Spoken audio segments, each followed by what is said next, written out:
Hi everyone! So recently we decided to take on quite an exciting project to make an owl box to hopefully try and encourage a tawny owl to move in. We've never built an owl box before or done anything like this really, so it was all a bit of an exciting new experience and we wanted to share it with you in this video. We thought it would also be a good idea to try and get a camera in the box as well, just so that we can keep an eye on any owls or other creatures, I guess, that might take an interest. So first up, we had to get everything out and ready. As you can see here, we've got a big old sheet of plywood to try and make the box from. We went for an 18mm ply sheet. It's structural plywood, and very importantly, it's FSC approved. All the dimensions and the measurements that we went for are at least the sizes given by the RSPB and also the Barn Owl Trust, who have got some excellent information on making any nesting boxes and how big they should be. But we actually ended up making ours slightly larger. So the really important aspect for any tawny owl box, or actually any owl box really, is that the height from the entry point to the bottom of the box is tall enough so that the chicks can't get out until they're ready. So we'd drawn out our plans and started measuring out all the various sizes of panels that we were going to need and began cutting them out. Always make sure that you've got someone doing the very important job that I'm doing here, which is basically standing around, but also catching any pieces that might fall as you finish cutting them. We also cut in a 45-degree angle to one of the pieces so that the hatch could open outwards for when the box might need clearing out. So after a good bit of cutting, we had all our panels ready. We had also decided that we were going to add in some battens to make sure that fixing the box together was going to be a bit easier, and also to make sure that it had some good structural integrity as well, keep it a little bit stronger.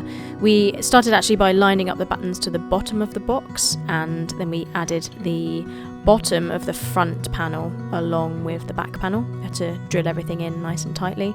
It was then a case of adding each part and making sure it all lined up into a nice box shape. Once we had most of the pieces all attached to each other, it started to actually look something like an owl box.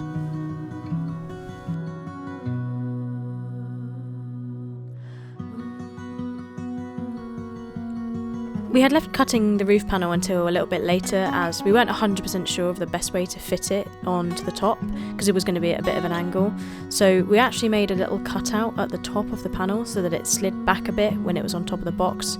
This meant that there weren't any holes or gaps and it wouldn't leak when it rained. It fit pretty snugly, so we were fairly happy with this part.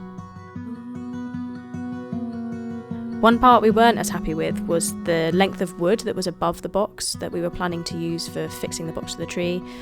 It didn't really need to be as tall as we had made it, so we actually trimmed that down a little bit. That was it in terms of assembly really, so it was time to get to the painting.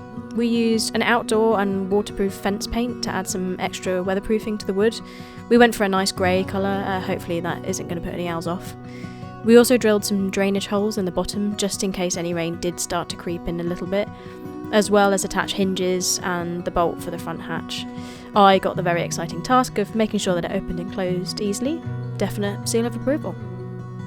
Speaking of seals, we also added some sealant around the edges of the box. These boxes need to be really weatherproof. We all know what it's like here in the UK, so we wanted to make sure that it was as watertight as possible. We found a lovely fallen branch in the woodland that we decided to use as a perch on the outside of the box, so we drilled that onto the front and that was that. It was then a case of putting some shed roof felt on top for some more weatherproofing, and we were done. One owl box ready to be moved into. Well, almost. We had to put it up first, but I'll leave that for the next video. Thank you so much for watching this video. If you liked it, please give us a like and a subscribe. We'd love to hear in the comments below if you've ever made any nest boxes and also if you've had any success. Catch you in the next one.